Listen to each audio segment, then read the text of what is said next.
مجھے ایک صاحب کہنے لگے کوئی ایسا عمل بتائیں، کوئی ایسا عمل بتائیں کہ میں چاہتا ہوں میری 7 نسلوں میں رزق ختم نہ ہو، جو مہنگائی اور حالات اور پریشانیاں میں دیکھ رہا ہوں، کوئی ہے عمل؟ میں کہا بالکل ہے، اور میں نے اس سے کہا کہ یہ میرے پردادا کے پردادا کا عمل ہے، ان کا یہ عمل ہے، میرے پردادا کے پردادا کا عمل، جو ہماری خاندانی یادداشتوں میں یہ لکھا ہوا ہے، اور فرمایا اگر یہ کوئی بندہ کر لے اللہ نسلوں کا رزق اللہ سے منوا لے۔ اور میں نے اس سے کہا خیال کرنا، رزق کے روحانی ساتھ منوانا، رزق کے روحانی ساتھ منوانا، ورنہ دولت مال چیزیں مل جائے گی جس کے بارے میں کہا جاتا ہے کہ بعض بندے ایسے ہوتے ہیں اللہ پاک ان سے لقمے نہیں چھینتا، سجدے چھین لیتا ہے، اللہ ان سے لقمے نہیں چھینتا۔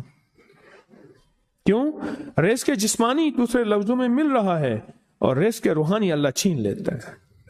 یہ جو آج آپ بیٹھے ہیں تسبیح خانے میں اور میں بیٹھا ہوں، یہ ہم روحانی دسترخوان پہ بیٹھے ہیں، یہ بہت بڑا دسترخوان لگا ہوا ہے، یہ دسترخوان ہے۔ سنا ہے در یار پہ بڑی دھوم ہے، سنا ہے در یار پہ بڑی دھوم ہے، وہاں عاشقوں کا ہجوم ہے۔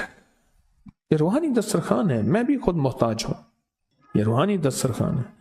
تو میں نے اس سے عرض کیا کہ ایک دسترخوان نہیں مانگنا، دونوں مانگنا، رزق روحانی بھی، رزق جسمانی تو اس کو بھی ملتا ہے جس کو کلمہ نصیب نہیں ہوا، رزق جسمانی تو اس کو ہی ملتا ہے جس کو کملی والی کی غلامی نصیب نہیں ہوئی، رزق جسمانی تو اس کو ہی ملتا ہے جس کے ماتھے پہ شقاوت لکھی ہے، رزق جسمانی تو اس کو ملتا ہے جو اللہ کا نافرمان ہے، رزق جسمانی تو اس کو ملتا ہے جو اللہ کے وجود کا انکار کرتا ہے، رزق جسمانی تو اس کو ہی ملتا ہے جو آخرت اور قبر کا انکار کرتا ہے، رزق جسمانی تو اس کو ملتا ہے جو جنات اور برزخ کا انکار کرتا ہے، رزق جسمانی تو اس کو ملتا ہے جو خود کملی والے کی نبوت کا انکار کرتا ہے، وہ تو بے بہا لوگ ہیں، ان کو ملتا ہے۔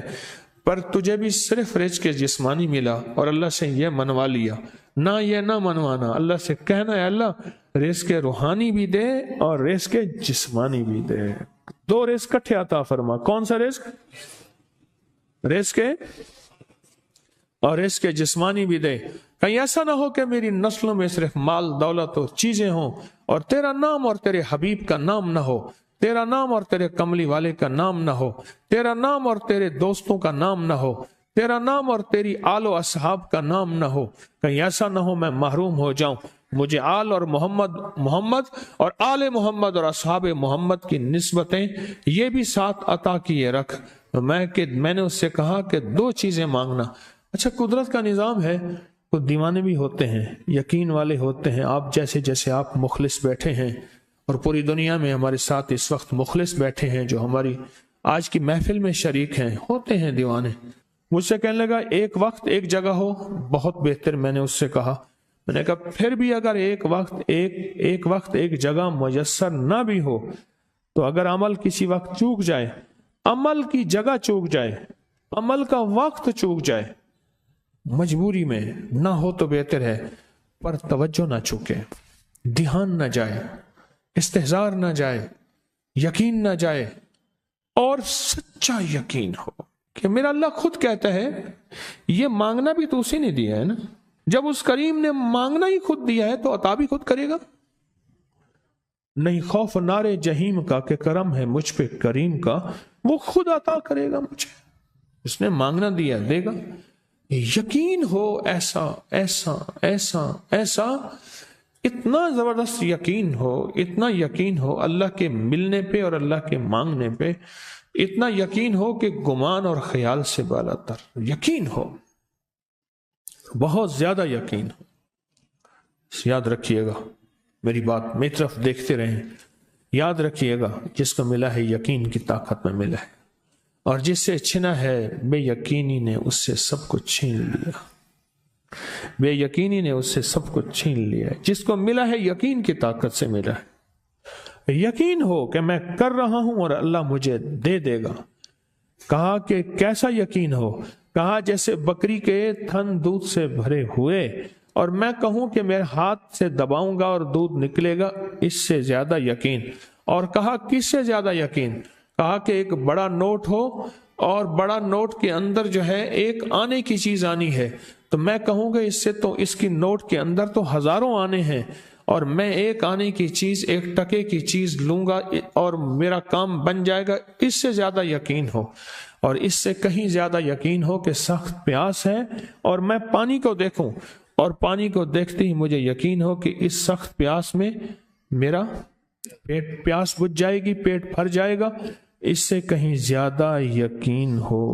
میں پھر بھی یقین کو نہیں سمجھا سکا، علم بھی محدود ہے، الفاظ بھی میرے پاس محدود ہیں، اس سے کہیں زیادہ یقین ہو، اس سے کہیں زیادہ یقین ہو، اور بہت زیادہ یقین ہو۔ کیا خیال ہے، آپ چاہیں گے اپنی نسلوں کے لیے بخت، رزق، نصیب اور مقدر منوا لیں؟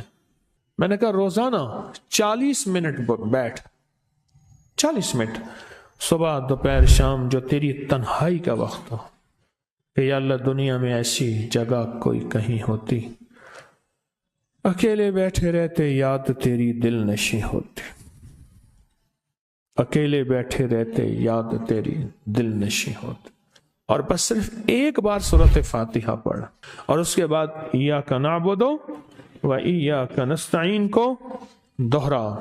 تو میں نے اسے عرض کیا کہ بس اس کو وجدان سے پڑھ، ایسے پڑھ کے رونگٹے کھڑے ہو جائیں، آنسو بہنے لگ جائیں، دل کے اندر کا درد اور دل کا اندر کا غم اور اللہ کے سامنے حاضری، استحضار، اور یہ کیفیتیں تیری ہوں کہ بس اس کے علاوہ کوئی مجھے یاد نہ رہے۔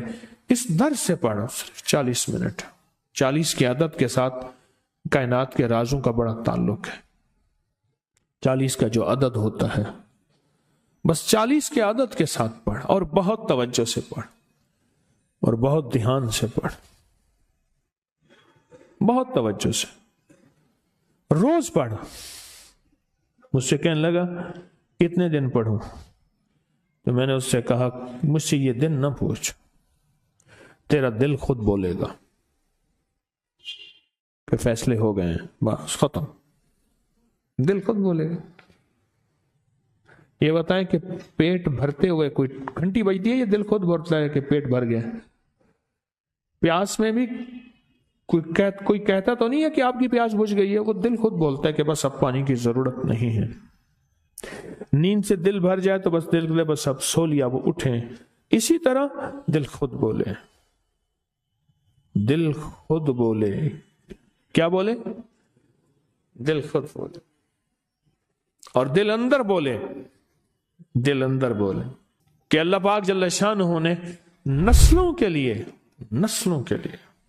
رزق، عزت، دولت، برکت کے فیصلے کر دی، بس دل بولے۔ کتنے دیر کر؟ اب یہ تیری اپنے مانگنے میں ہے، اب یہ تیری اپنے مانگنے میں ہے۔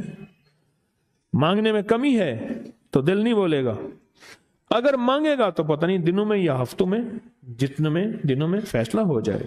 ایک بات بتاؤں میں آپ کو، ایک بات بتاؤں، ہمارے ایک بڑے بزرگ ہیں، دارالعلوم کے محترم تھے قاری محمد طیب صاحب رحمۃ اللہ علیہ۔ ایک بندہ ان کے پاس گیا اور لگا حضرت بہت مسائل، پریشانیاں، مشکلات ہیں، بہت زیادہ غم دکھ بیان کیے، دعا فرما دے۔ فرمایا دعا بھی کرتا ہوں پر تجھے ایک تدبیر بھی بتاتا ہوں، دعا بھی کرتا ہوں پر تجھے ایک تدبیر بھی بتاتا ہوں۔ انہوں نے تو یہ لفظ فرمایا تھا کہ جتنا ہو سکے سورۃ اخلاص پڑھ کے سیدہ کائنات سیدہ فاطمہ رضی اللہ تعالی عنہا کی روح پرفتوح کو ہدیہ کریں، اور ان سے عرض کریں کہ سیدہ آپ کے ابا حضور آپ کی بات نہیں ٹالتے تھے، سیدہ فاطمہ کی بات نہیں ٹالتے تھے۔ میں ایک بہت بڑے محدث کی بات کر رہا ہوں، بہت بڑے عظیم انسان کی بات کر رہا ہوں، بہت بڑے عظیم انسان کی۔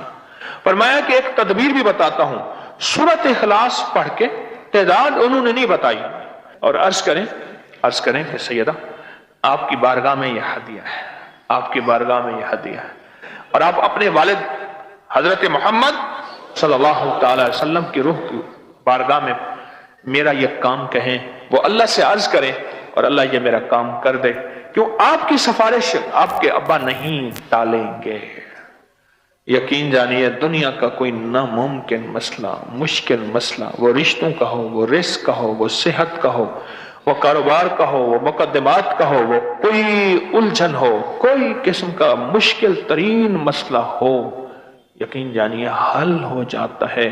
اور میں ایک لفظ ابھی کہہ رہا ہوں، وہ لفظ سدا یاد رکھیے گا، ناممکن ممکن ہو جاتا ہے۔